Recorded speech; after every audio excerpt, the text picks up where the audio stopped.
next topic is functions of commercial bank. There are so many functions which are performed by the commercial bank. Amongst them, the first one is accepting deposit. In this function, commercial bank accept deposit from public and keep it safe, and we can also withdraw it whenever we want. When general public want to deposit their money in bank, there are several accounts by which people can deposit their money. The first type of account is current account. Under current account, the person can deposit the money and can be withdrawn any time and so many times without any restrictions. Means in current account, commercial bank do not put any restriction in the number of withdrawal. In current account, bank do not give any interest on deposit. Current account is basically used by the businessman, and this current account is also known as demand deposit.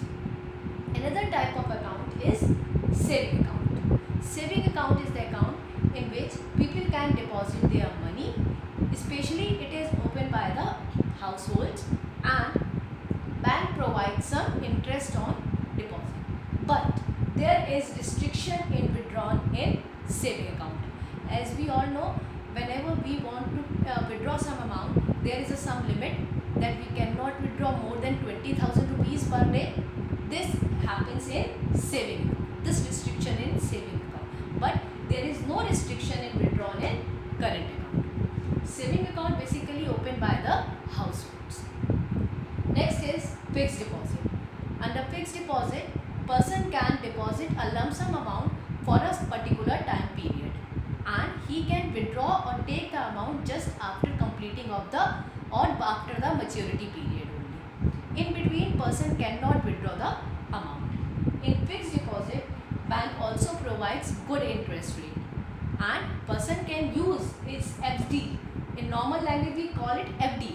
Person can use this FD as a security also when they want to take loan. As there is a time limit or a maturity period, that's why FD is also known as time deposit. Another type of account is recurring account. Under recurring account, person can deposit amount in a small installment, like in 6 months or regularly every year, and after a particular time period he can withdraw the amount only and only after the maturity periods. In current and saving account, bank provides the check facilities, but there is no check facilities in FD and recurring account. This is the first and the main function of bank, that is accepting deposit. Now, the next and very important function of bank is advancing loan. Under this function, there are so many types of loans which provided by the banks. The first one is outright loan. Outright loans are, in outright loans, the bank give loan for a fixed period, and the entire amount of loan is sanctioned to the or credited to a borrower's current account. In outright loan, entire amount of loan is credited in the borrower's current account, and the borrower pay interest on the whole amount of loan. Then comes cash credit. Under cash credit, bank is not given a whole amount of loan to the borrower, but open an account for him, and whenever person want, he can withdraw the amount, but the interest is paid on the withdrawable amount, not on the whole amount. Again, the difference between outright and cash credit: in outright, the interest is paid on the whole amount of loan, and in cash credit, the interest is paid only on the withdrawable amount, not on the whole amount of loan. Next is overdraft facility. This facility, children, only given to the people those who are having a current account only. Under this, what happens, as the word says overdraft, the person can withdraw more money than which is available in his accounts. Whatever amount he is having in his account, he can withdraw more than that. That is overdraft amount, and the interest he pays on the overdrawn, not on the whole amount but the amount which he has overdrawn. For example, a person is having 1 lakh rupees in his account and he wants 1,50,000. So he can use his overdraft facilities if he is having current account in the bank, and he can withdraw 1,50,000 rupees. Now he will give interest on what? Only on 50,000, not on whole 1,50,000.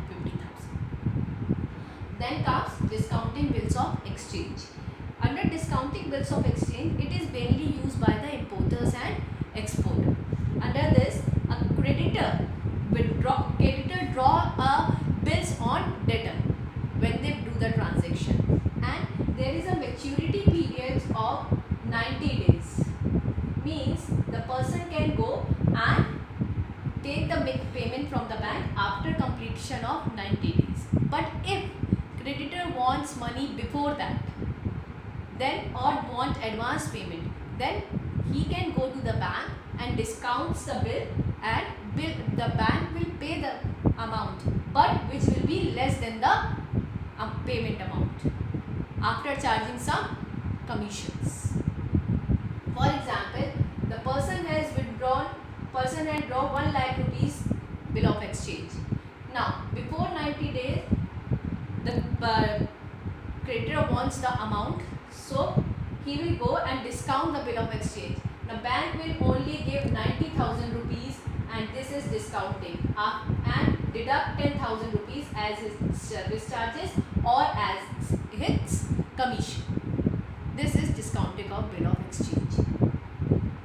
This is a very important feature of commercial bank.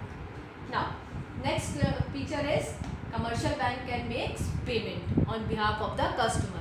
With the help of the commercial bank, we can make payments by the check facilities which are given by the banks. Then bank also helps in transfer of funds. We can easily transfer our money from one place to another. Then comes agency functions. Now children, bank also work as a agent for the person. There are few functions which are in which the bank perform as an agent. First, bank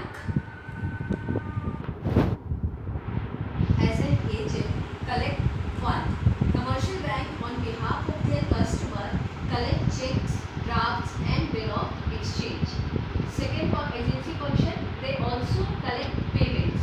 Various types of payment on behalf of the customer. Commercial bank collects like taxes, premium, dividends, interest, etc. Central commercial bank also perform the function of sale and purchase of securities. If anybody want to sell the securities or purchase the securities, that can be done by the commercial bank.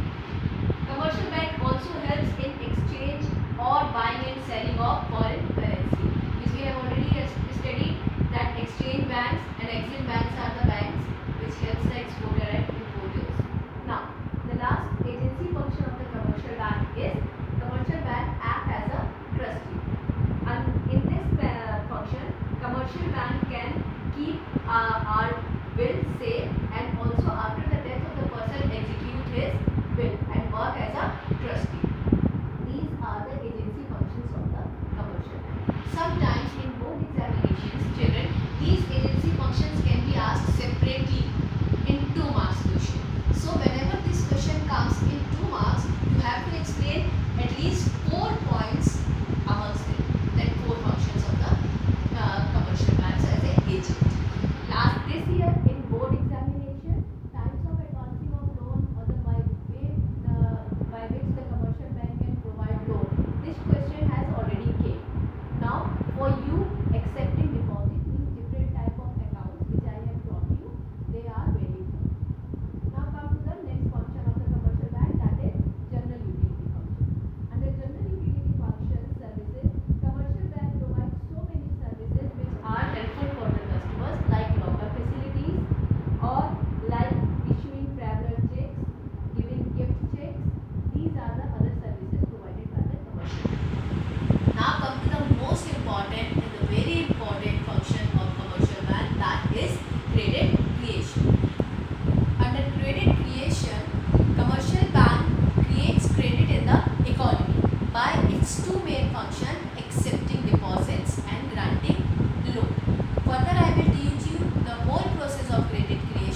how this